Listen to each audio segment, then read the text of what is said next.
Hello my lovelies, my name is Lo and I don't know even how I will name this video, something like Lo's first 10 days of ladder, 12 days of ladder, first 2 weeks of ladder, and Lo's experience so far and her 2 characters.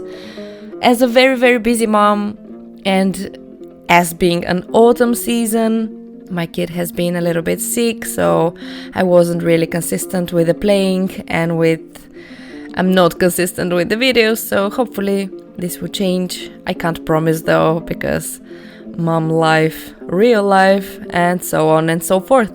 But I wanna briefly and quickly show you what's been going on in my ladder season 2. In order of the videos we start with the Hellforge quests. They were not great, only one of them was good, and it was a lamb rune. So then, not having any runes, naturally I go to nightmare running and mainly killing Chaos Sanctuary on the sorc.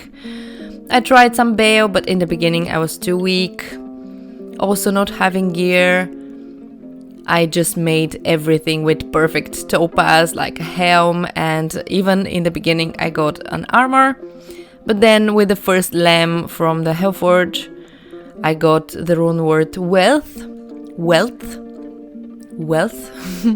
which gives a lot of MF. So I started running with around 200-260 MF, and I got some drops. I mainly got some Java drops, and not so much for the sorcerers just yet, but I got a Tau belt and a Tau weapon, and I got the Viper Magi actually from the actual kill in Nightmare Sorc. So I have something, but it's not the best. I swap between the Wealth and the Viper from time to time. And everything that I bought was just from selling 4 open sockets, crystal sword and 5 open sockets, face blades and keys mainly. I actually swapped to lightning on the sorc so I can do keys, so I can kill easier Countess and Arcane Sanctuary Summoner. And here at least in the EU servers, 1 key you can sell for a pool. Some very rare cases you can sell it for an rune. So I sold a lot of keys to get poos and and I bought Titans and Valky Helm. I bought the Arcane Valor. I got a drop with the T-Goats, and I bought a lot of rings, like the Raven ring I bought. The Nature Piece was a drop, so I'm really happy with that. I bought 1 Monarch, so I can have at least 1 spirit, and then I got a drop for the second Monarch, so I was happy to have 2 spirits. And I mainly play the Javazon this season, and I really wanna play her. I've never ever done an Enigma in my life, so I really want to make an Enigma and play the Javazon as a very powerful teleporting lightning sorceress, I guess, or just a teleporting Javazon. And then I got some Java gear and the D-clones started spawning, which was great. Of course, thanks to the wonderful humans and streamers who organize all of those D-clone events, so we can kind of get some free Annies. One of them was actually a very random, while I was doing terror zones and going to Tristram. I just got a spawn there. It was the middle of the day, and none of the streamers I follow has announced that they will do a D-clone event, so I don't know how this walk happened, but I'm really happy. My first Annie was with the help of one of my subscribers and now my friend Liam. He killed it because it was like spawning at 3 AM, so he killed it and gave it to me. The next 2 D-clones I managed to kill myself, then with the Javazon, with the Nature's Ring, for the prevent monsters heal, and with the huge help of my mercenary and his treachery and G-Face. So, of course, now besides keys, the other thing I farm is terror zones. Right now it's, I think, the best place to find items and to get some good levels, because the terrors are always your level and above, like 2 levels above you. So they're always giving you a good experience, not like before. So I'm really helpful for having Terror Zones in the beginning, because I thought that the Thunder Charms drop only from the unique monsters.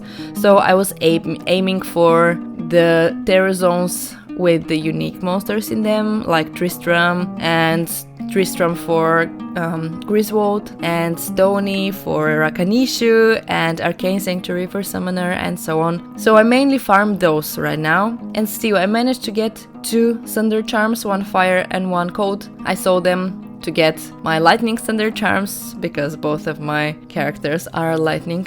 And it's been really good. The Thunder Charms are been really helpful. I managed to fight off the minus lightning resist, which was a concern in the beginning, but now it's just not. Especially on the Javazon, everything just dies so quickly that they can't touch me. I don't really have any resistances and they can still not hit me, so that's great. I tried doing some bosses, some normal regular farm on Hell, like Andy, but this happened, so I just stopped and I farmed the other stuff. I got my first torch, my first set of keys, and my first torch again with the help of Liam and his paladin. First torch was not a good one. I keep it for the sorcerers. And then when I gathered again a full set of keys, I just bought an unidentified torch, and turned out okay.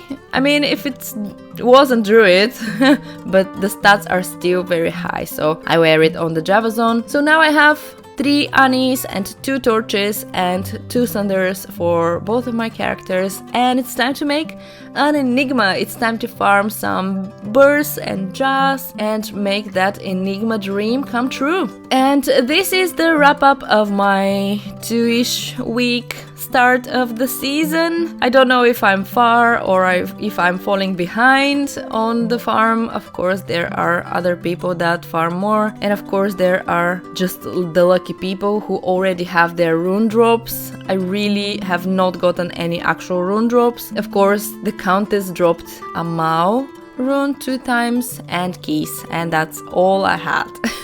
But this is life, we continue to push through it, and it will happen eventually. Don't despair, guys. Subscribe if you haven't, and thank you for watching.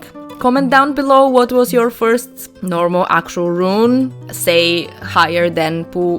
What was your first drop of rune and where did you get it? I'm really curious to know about that. Thank you again, and I'll see you around. Bye!